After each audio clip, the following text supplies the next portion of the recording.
किया, वेरिएबल बनाए integer type के, कौन कौन से, एक का नाम उसने एफ नम रख लिया, एक का नाम उसने और उसमें वैल्यू 1 दे दी, एक का नाम उसने एस नम रख लिया, उसकी वैल्यू 10 दे दी, फिर एक और वेरिएबल लिया उसमें उसने 0 रख दिया, एक और वेरिएबल लिया उसमें उसने 0 रख दिया। तो फर्स्ट स्टेटमेंट को अगर आप ड्राई रन करते हो तो वो क्या करता है, 4 वेरिएबल्स बना लेता है इंटीजर डेटा टाइप के, और उसके अंदर क्या करता है, जो भी आपने वैल्यू रिस्पेक्टिव उसके अंदर डाली हुई है वो उसको स्टोर कर लेता है। ओके, ये ड्राई रन यहाँ तक हो गया। फिर उसको आपका जो कंपाइलर है ना वो सीक्वेंशियली चलता है, पहले कंट्रोल इधर था, अब यहाँ आएगा। यहाँ पर आया तो इसने आकर देखा ये कोई लूपिंग स्ट्रक्चर है, वाइल है, वाइल में गया, उसने कहा ये कंडीशन है एक, कंडीशन में क्या करेगा, जब उसने एफ नम देखा तो वो उसके मेमोरी ब्लॉक में गया, ये है ना एफ नम, मैंने इसको एफ लिखा हुआ है, एफ नम के मेमोरी ब्लॉक की जो वैल्यू है उसको उठाता है, कहता है इसके अंदर तो 1 है, फिर कहता है इसके आगे क्या लिखा हुआ है, इक्वल, स्मॉलर और इक्वल, तो उसने वो साइन लगा दिया। फिर एस नम की जो वैल्यू, एस नम की वैल्यू क्या है, 10। हाँ 10। तो यहाँ पर उसने कंडीशन चेक की, तो क्या 1 छोटा है 10 से, ट्रू। जब कोई Yes. हाँ, जब कोई डिसीजन स्ट्रक्चर या कोई आपके पास कंडीशनल स्ट्रक्चर कोई ट्रू कहता है तो ट्रू के फौरन उसके बाद जितनी भी बॉडी होती है या जो भी उसकी स्टेटमेंट होती है उसने सारी ने एग्जीक्यूट होना है। तो इस वाइल के साथ करली ब्रैकेट से ओपनिंग से लेकर करली ब्रैकेट की क्लोजिंग तक सारी चीज वाइल के ट्रू होने पे कनेक्टेड है ना। तो जब तक वाइल ट्रू Yes. होगा ये सारा ब्लॉक एग्जीक्यूट होगा। अब वो जब ब्लॉक के अंदर आया तो उसने देखा ये स्टेटमेंट, उसने कहा कि क्या एफ नम का मॉडुलस लो तुम 2 के साथ, ये इक्विवेलेंट टू नॉन जीरो है। अच्छा, मतलब कि नॉट इक्वल टू 0 है, इस तरह से कह लेते हैं। तो ये समहाउ किस चीज का चेक है, ऑड नंबर्स का। Odd number का। तो Yes. इस स्टेटमेंट को देख के क्या करता है, एफ नम के अंदर जो भी पड़ा हुआ है 1 है, 1 को डिवाइड करके देखेगा 2 के साथ, और अगर रिजल्ट नॉन जीरो आएगा तो इसका वैल्यू ट्रू हो जाएगी। तो 1 को 2 के साथ डिवाइड करें तो डिवाइड होता ही नहीं है ना, तो फिर वो वही number as a reminder return कर देता है। तो यहाँ पे मतलब 2 रिजल्ट आया, तो मतलब ये वाकई में इक्वल टू 0 नहीं है ना। Yes, ma'am. तो ये कंडीशन ट्रू है या फॉल्स है, मैम ये ट्रू होगी। कंडीशन, हाँ कंडीशन ट्रू है। अब चूंकि कंडीशन ट्रू है तो ट्रू, फिर वही बात कि ट्रू केस के फौरन बाद क्या होता है, करली ब्रैकेट से की ओपनिंग से लेकर क्लोजिंग तक सारा काम उसने करना है ना। तो इफ के साथ ये सारी चीज कनेक्टेड है, यहाँ से करली ब्रैकेट ओपन हुई और यहाँ पर क्लोज, तो ये सारा काम उसने करना है। अब क्या करेगा, नेक्स्ट स्टेटमेंट्स पढ़ेगा। नेक्स्ट स्टेटमेंट उसको कौन सी मिली, ये वाली। यहाँ पर आकर उसने देखा कि आपने एसक्यूआर के अंदर क्या डालना है, ये चीज पहले वो कैलकुलेट करेगा। यानी ये फंक्शन क्या कर रहा है, पावर अप्लाई कर रहा है एफ नंबर के ऊपर। तो एफ नंबर में क्या है इस वक्त 1, 1 की पावर 2 अप्लाई की, रिजल्ट क्या आया उसके पास, मैम 1 ही है। 1 ही आया, एक्चुअली 1.0। तो हमने उसको टाइपकास्ट कर लिया, 1 वाला पोर्शन एसक्यूआरएस में डाल दिया। अब यहाँ पर कुछ चेंजेस, कोई अपडेशन होनी है ना, एसक्यूआरएस के अंदर क्या जाएगा, 1, पहले 1 था, पहले 0 था, अब 0 वाला जो है वो ओवर राइट हो जाएगा। प्रीवियसली अगर कोई वैल्यू दी है तो अब न्यू वैल्यू जब उसको साइन करते हैं तो पुरानी ओवर राइट हो जाती है, उसको कैंसिल करके अब इसमें क्या आ गया, 1। Yes, ma'am. यहाँ तक ठीक है। फिर Yes. उसको नेक्स्ट स्टेटमेंट मिली, नेक्स्ट स्टेटमेंट में क्या हुआ, सम प्लस इक्वल टू स्क्वायर। अब ये पता है ये किस चीज के इक्विवेलेंट है, सम के अंदर क्या डालना है, सम की प्रीवियस वैल्यू प्लस एसक्यूआर में जो पड़ा है ना। Yes, ma'am. तो अभी इस स्टेज पे रहते हुए सम में क्या पड़ा हुआ है,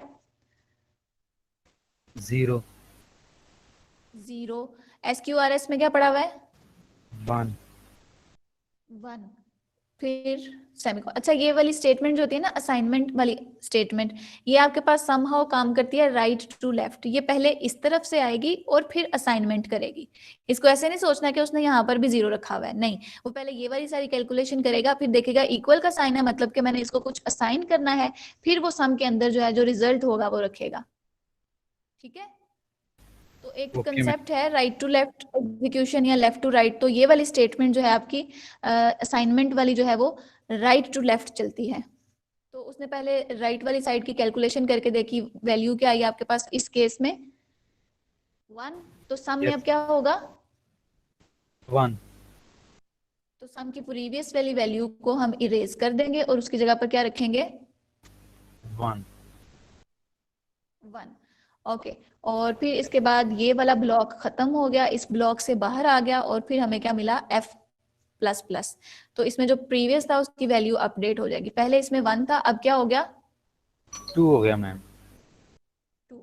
फिर उसके बाद जब उसको क्लोजिंग बॉडी मिलती है तो क्लोजिंग बॉडी वाइल की है ना, तो वाइल की क्लोजिंग बॉडी के बाद वो अगेन कंडीशन पे ही जाता है। Yes ma'am. ठीक है, ओके, तो कंडीशन पे आगे। जब वो गया तो उसने जाकर, हाँ, फिर उसने सेकंड नम दोबारा से देखा एफ नम में अब क्या है? 2 है। तो क्या जो 2 है वो छोटा है या बराबर है 10 के? तो ये अभी भी ट्रू है। दोबारा इसके अंदर गया, अब यहाँ पे वैल्यू 2 है, 2 का मॉडुलस 2 के साथ लिया तो आंसर क्या है? Equal to 0। तो ये कंडीशन क्या हो गई? फॉल्स हो गया। फॉल्स हो गई। अगर कंडीशन फॉल्स होती है तो कौन सा पोर्शन स्किप होगा? ओपनिंग ब्रैकेट से लेकर करली क्लोजिंग, तो ये सारा पोर्शन नहीं एग्जीक्यूट होगा सेकंड आइटरेशन में, यस। है ना? तो अब उसने डायरेक्ट जो है इंक्रीमेंट कर दिया। इंक्रीमेंट करने आया तो क्या होगा? 3 हो जाएगा। एफ नम की प्रीवियस वैल्यू ओवरराइट हो जाएगी, उसकी जगह पर 3 आ जाएगा। फिर क्लोजिंग बॉडी मिली, कंडीशन में गया, कंडीशन में उसने एफ नम की वैल्यू देखी, तो एफ नम की वैल्यू अब क्या है? 3 है मैम। 3 है। 3 के लिए वो अंदर गया, उसने ये कंडीशन चेक की, ये कंडीशन ट्रू हो गई। कंडीशन ट्रू हुई तो उसने अगेन इनको अपडेट करना है, तो उसने क्या किया? 3 की पावर 2 अप्लाई की, 9 हो गया। 9 को उसने SQRS के अंदर सेव कर दिया। तो स्क्वेयर्स की अब वैल्यू क्या है? मैम अब 9 हो गई। हाँ, अब 9 आ गया इसके अंदर। नेक्स्ट लाइन उसको क्या कहती है? सम में ऐड कर दो उसके 9। हाँ, तो सम में पहले क्या पड़ा हुआ है? 1 है। हाँ, प्रीवियसली सम के अंदर 1 है और अब SQRS के अंदर क्या है? 9। तो 9। वैल्यू क्या हो गई? 10। 10। तो सम वाला वेरिएबल भी अपडेट हो गया इसमें, अब के बाद 10 आ गया। Yes ma'am. ठीक है, फिर इफ की क्लोजिंग बॉडी के बाद उसको ये चीज मिली, उसने इसको भी इंक्रीमेंट कर दिया, इसको भी 4 कर दिया। 4 के लिए जब ये वाइल लूप में आया तो वाइल ने तो उसको अलाउ कर दिया कि तुम अंदर चले जाओ, ये ट्रू हो गया। लेकिन जब वो इफ के ऊपर आया तो ये कंडीशन फॉल्स हो गई ना, क्योंकि ये इवन नंबर है। Yes ma'am. तो उसके लिए वो ये वाली कैलकुलेशंस नहीं करेगा। अगेन यहाँ पर आएगा तो इसकी वैल्यू क्या हो जाएगी? पर देख इंक्रीमेंट हो जाएगा। हाँ, 5 हो गई। 5 के बाद इसने अगेन ऊपर कंडीशन में जाकर चेक करना है क्या 5 छोटा है? हाँ, 5 अभी भी छोटा है। 5 के लिए जब वो ये इफ चेक करेगा तो इफ जो है वो ट्रू हो जाएगी और फिर उसके लिए ये वाली लाइंस भी एग्जीक्यूट होंगी। तो इसमें अगेन क्या होगा? 5 की पावर 2 क्या हो गया? 25। यस तो मैम। 25 को कहाँ पर रखना है? स्क्वायर में। तो 25 यहाँ पर आ गया।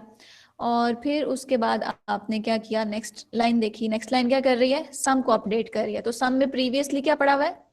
10। 10। और अब क्या आ रहा है? अब 45 हो जाएगा। 25 है तो नहीं, 35 हो जाएगा। 35 ना। हाँ, तो सम वाले वेरिएबल की पुरानी वैल्यू इरेज कर दो, उसकी जगह पर 35 रख लो। फिर उसको इंक्रीमेंट मिला, करते करते उसने 6 7 8 9 10 सबको कर लिया। इसको मैं कंटिन्यू करूं या मतलब कर लोगे बाकी? नो मैम, बाकी कर लूंगा, लेकिन मैम एक सवाल हाँ पूछना है। हाँ जी। मैम मैंने ये पूछना था कि ड्राई रन हम करते, हम तो नहीं ना इतना ज्यादा कुछ कर सकते, तो हम बस लास्ट वाली वैल्यूज लिख के कर सकते हैं? अपनी प्रैक्टिस की अगर बात करें ना, मतलब ड्राई रन आपको तब सपोर्ट कर रही होती है जब आप पेपर वर्क कर रहे होते हो, यानी ड्राई वर्किंग कर रहे हो। तो यस मैम। पेपर वर्किंग में मेरा ख्याल है अगर आप सारी आइटरेशंस नहीं देखते तो फिर तो मेरा ख्याल है मकसद उसका लाइक ड्राई रन समहाउ आपको तब जरूरत पड़ती है जब आपने देखना हो कि क्या मेरा लूप वाकई में ठीक काम कर रहा है ना? तो यस उसके मैम। लिए आपको हर आइटरेशन देखनी पड़ेगी। हाँ, अगर आपका मकसद ये है कि मैं इस लाइन के बाहर आकर यहाँ पे फाइंड करना चाहती हूँ कि सम की वैल्यू क्या है, या यहाँ पर आकर मैं काउंटर की वैल्यू फाइंड करना चाह रही हूँ या एफ नाम की, तब तो वो सेकंड सिर्फ लास्ट वाली आइटरेशन को देखेंगे तो हो जाएगा। तो ये like situation to situation vary करता है। Okay ma'am, thank you. लेकिन मैम आपको ना कि वेरिएबल अपडेशन जो मैंने करके दिखाई है ये करनी आनी चाहिए बेसिकली। और फिर यस इस मैम। स्टेटमेंट में मैं पूछूं कि अब मुझे बताओ सम वेरिएबल में क्या है, तो आप मुझे कह सकते हो, लाइक मैं कहती हूँ कि जब फिफ्थ आइटरेशन थी, फिफ्थ आइटरेशन में सम वेरिएबल में क्या पड़ा था? तो उसके लिए फिर आपको पता होना चाहिए क्या पढ़ा था। तो अगर आप ड्राई रन करोगे तो आपको पता होगा ना। Ma'am yes ma'am, okay. जी बेटे। मैम इसका आंसर क्या है? फर्स्ट फर्स्ट 1 और सेकंड 10 हो। 165 है। हाँ, इसका आंसर सीएमडी पर तो 165 आ चुका है। हमने सिर्फ 5 तक ड्राई रन करके देखा है, लेकिन डेफिनेटली इसको ड्राई रन करके देखते तो 165 ही आता। मैम मेरा हो गया। यस मैम, मैंने किया, शाबाश। यही और आ एक रहा और चीज, हाँ चलो शाबाश। और एक और चीज कि कुछ आउटपुट क्वेश्चंस आते हैं प्रोग्राम पेपर में ना, वो ऐसे ही होते हैं, वो किसी भी वेरिएबल्स की वैल्यू कहीं भी पूछ सकता है। फिर आपने क्या करना होता है, ड्राई रन करना होता है, देखना होता है देखो वेरिएबल